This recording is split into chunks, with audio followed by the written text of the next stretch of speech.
The rise of Zack Fair over the past 25 years has been nothing short of astounding.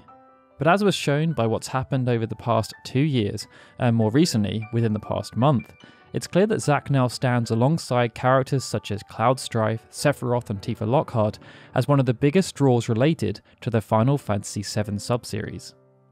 And what's interesting, or rather what's curious, is how this huge rise in popularity has manifested, as well as how it has ended up influencing the business decisions being made by Square Enix, especially when you consider that within earlier drafts of Final Fantasy VII Scenario, Zack Fair was nowhere to be found. As the story goes, Hironobu Sakaguchi had provided a rough outline for the story of Final Fantasy VII back in 1994.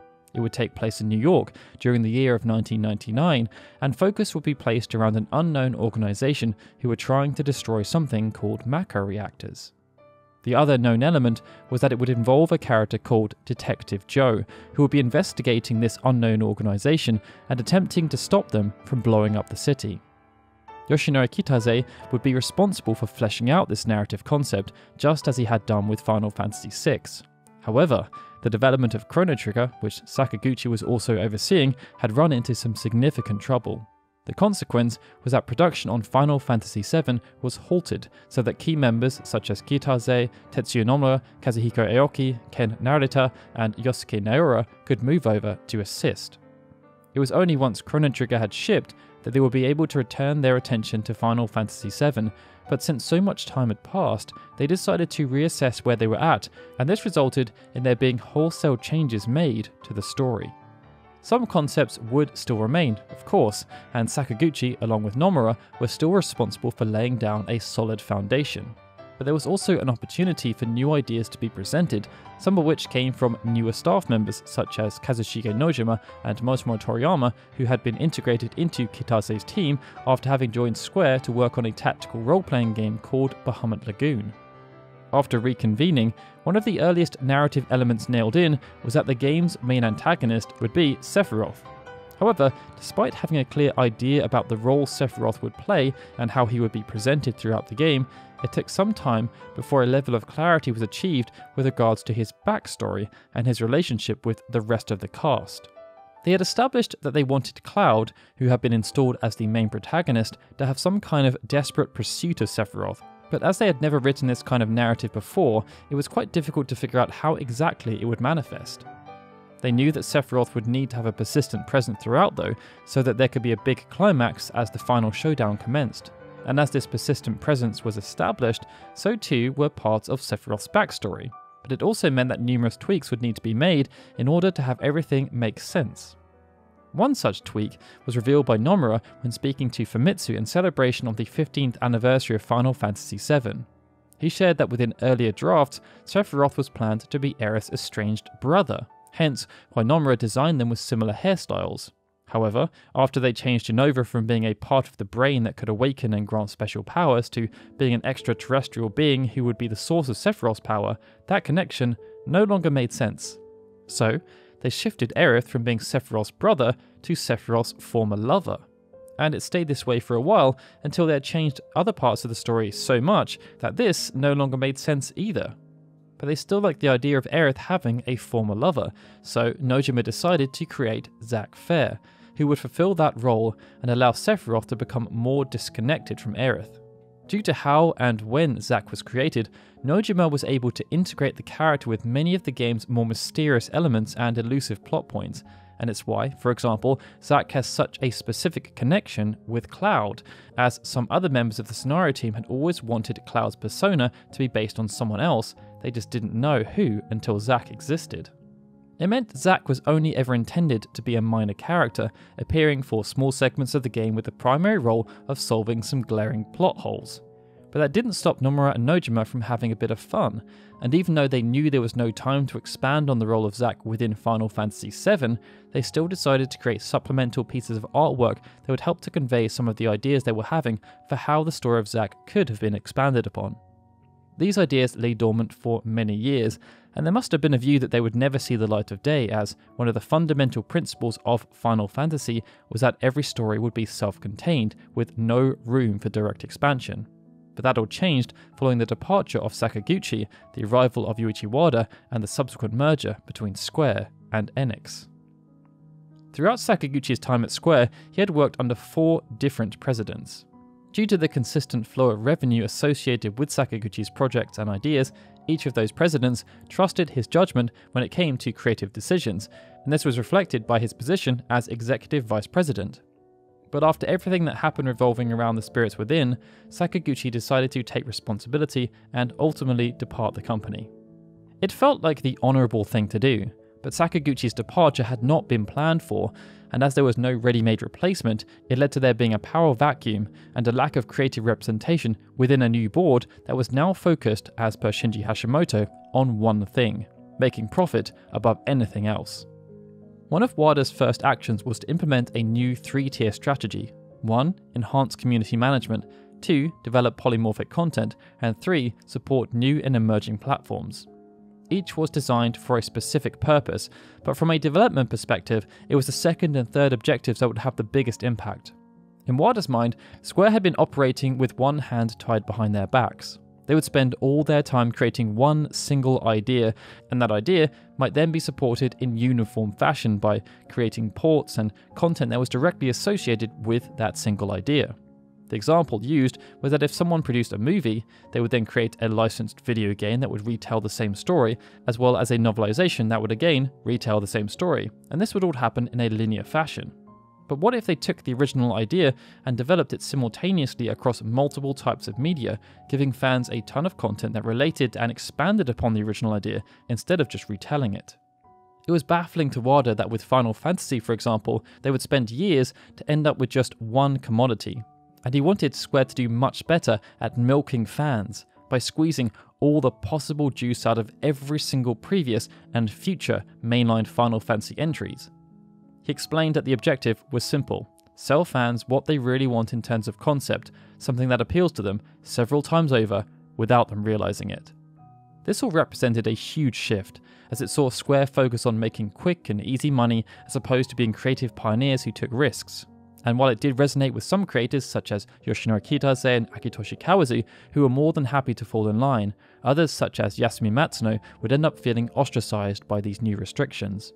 The impact on Final Fantasy XII was very apparent, and with Sakaguchi no longer around to act as a barrier, within just 6 months of his departure, the self-contained story ideal that had stayed with Final Fantasy for over a decade and 10 numbered titles was thrown out of the window, as Kitase, Toriyama, and Nojima started working on extensions to 2 stories that were never meant to be extended.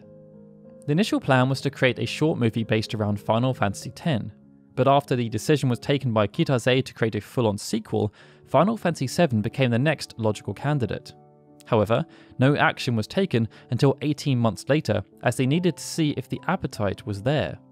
That appetite became apparent when Final Fantasy X-2 released, as irrespective of how it was received by critics and fans in comparison to the original game, the important thing was that it not only sold well, but due to reusing assets, it was incredibly profitable. As Wada himself noted, Final Fantasy X-2 contributed to our overall profit, which was the greatest in Square's history. We were able to go out on a high note. The merger with Enix, which happened not too long after, meant the Final Fantasy VII short movie was given an almost immediate green light, as they were convinced it would make a ridiculous amount of money, no matter how it was brought to market. And after the decision was made, Kitase approached Nomura about being the director. The initial plan was to create a 20 to 30 minute movie that would be called Final Fantasy VII Reunion.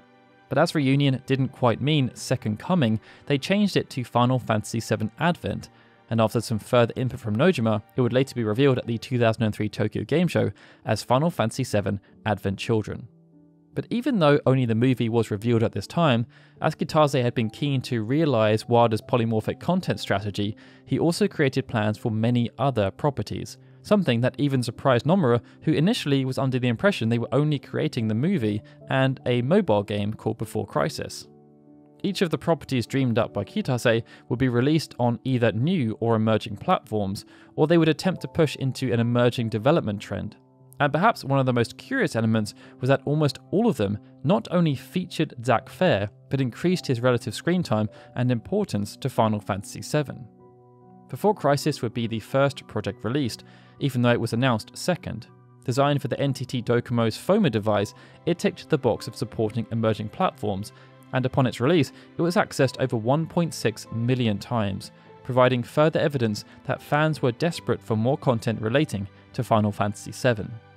Zack would appear numerous times throughout as well, with the first instance being Chapter 8.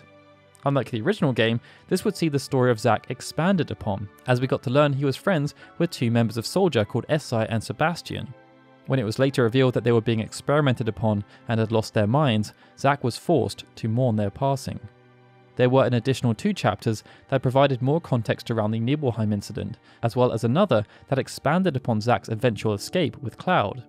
It meant in total, Zack featured in almost 20% of the game's chapters, and it represented a significant increase in exposure when compared to the original game.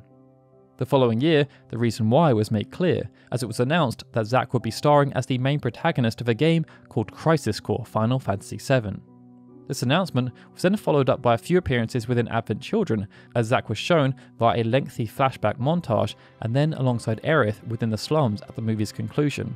And if there was any doubt as to how much Zack's star had risen, he was given the leading role within Last Order Final Fantasy VII, an OVA released alongside Advent Children, but he also had a role within The Maiden Who Travels the Planet, a novella written by Benny Matsuyama.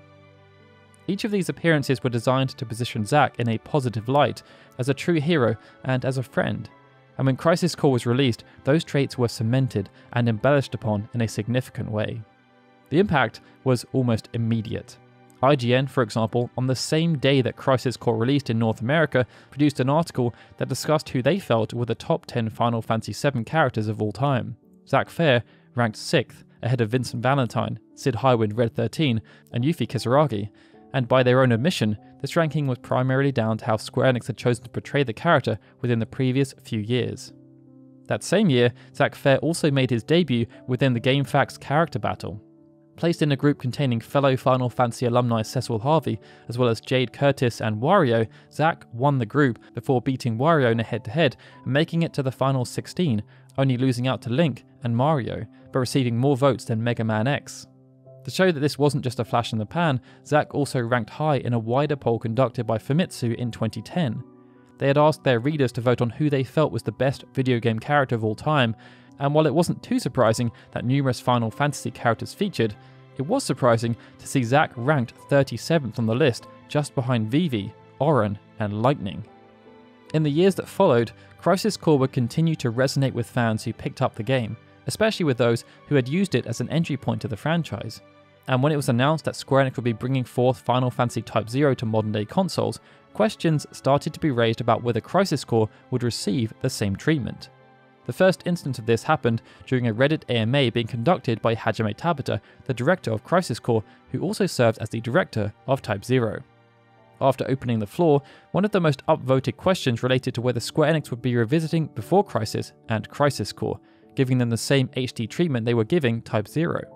In response, Tabata said that it was an interesting question, and that even though there were no plans at the moment, he'd be curious to learn how many fans would actually want to see Crisis Core updated.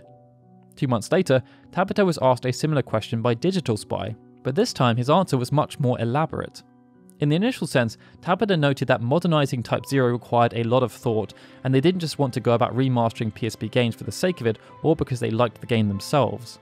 He noted that in the case of Type 0, there was tangible demand, as the game was never released outside of Japan, and that separated it from the likes of Crisis Core and A Third Birthday, as they were already available globally, which meant the demand would naturally be less. Finally, he said that if a modernized Crisis Core were to exist, it wouldn't be worth simply doing a remaster. Instead, to make it appealing to fans, it would need to feature brand new graphics and loading sequences, as well as wholesale changes to everything else in order to make the game feel native to the hardware it was releasing on, as opposed to feeling like a ported PSP game. 2 years later, after the Final Fantasy VII Remake had been announced, Nomura was then asked a question by a French publication called GamesFlag. They wondered whether Square Enix would consider re-releasing the entire compilation of Final Fantasy VII much in the same way as they had done so for Kingdom Hearts. But Nomura shot the question down, saying there were absolutely no plans to do anything of that nature. Nomura explained that it just wouldn't make sense because at that moment, there was no continuity between the original compilation and the remake, inferring that releasing the compilation would only serve to confuse fans. After this statement, The topic diminished in interest amongst the gaming media, but the desire still existed amongst the fan base, and outside of numerous discussions happening, it led to fans attempting to remaster Crisis Core on their own, with one example being the production of AI-enhanced texture packs. Elsewhere, Zack Fair was rumoured to be part of Dissidia NT's second season pass prior to the game's cancellation, and his continued popularity was evidenced within a poll conducted by Japanese broadcaster NHK. After taking over 468,000 votes, Zack Fair was voted the 10th most popular Final Fantasy character, appearing higher than even Sephiroth. Outside of that, Crisis Core was positioned as the 13th best Final Fantasy game, ranking it ahead of Final Fantasy XII and XIII, as well as Dissidia, Type 0, Final Fantasy X-2, and the original Final Fantasy. Based on this, speculation was building as to whether or not Square would attempt to enhance the role of Zack within the 7 remake in order to take advantage of his newfound popularity, and when the game was released, that question received a pretty definitive answer, as he was shown during the game's ending. Square Enix then doubled down on this by showing more of Zack within the ending of episode Intermission, and then, more recently, within the trailer for Final Fantasy VII Rebirth. Such was the response to Zack appearing within the end of Remake that Square Enix also chose to reconsider their previous stance on Crisis Core. Alongside Rebirth, this saw the announcement of Crisis Core Final Fantasy VII Reunion. Described as a true remaster, Crisis Core Reunion feels like it will be quite close to what Tabata had envisioned it would be. It means that even though it won't be a full-on remake like we're seeing with Final Fantasy VII, Square Enix has promised it will feature brand new 3D models for all characters and related elements, full voice acting, and a rearranged soundtrack. Gameplay will also be updated to bring it more in line with the Final Fantasy VII Remake, introducing the likes of a shortcut menu and having recovery commands be more in real time. With Crisis Core being so fondly remembered, it's great to see that such effort is being placed around this. But as it had been alluded to before, Square Enix aren't just making this game to do something nice and make it accessible to modern gamers. They are making it because they want to capitalise on the popularity of Zack and because his role within Rebirth will probably be quite significant. And it's what makes the rise of Zack Fair such a fascinating story, as he's managed to go from a bit part character created right at the end of development to solve a problem that existed within the narrative of Final Fantasy VII, to becoming one of the most popular characters to exist in relation to the entire Final Fantasy brand. Honestly though, at this point, we're all for it, and we can't wait to see how Square Enix continues to evolve Zack Fair as a character in the years to come, either through the Final Fantasy VII Remake project, Ever Crisis, or even on brand new initiatives. But how do you feel about Zack Fair?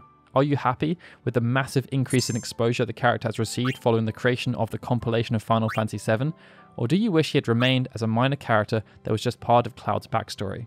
Let us know in the comments below, and if you enjoyed this video, please hit that like button and subscribe to the channel. Alright everyone, with that, this is Daryl signing out. I'd like to extend a big thank you to all of our Patreon and YouTube members supporters, especially Benjamin Snow, DeLivestream, Gregory and Zdorm, who are super special Onion Eye supporters, and of course a big thank you to everyone for watching the video. I'll see you all again soon for more Final Fantasy goodness.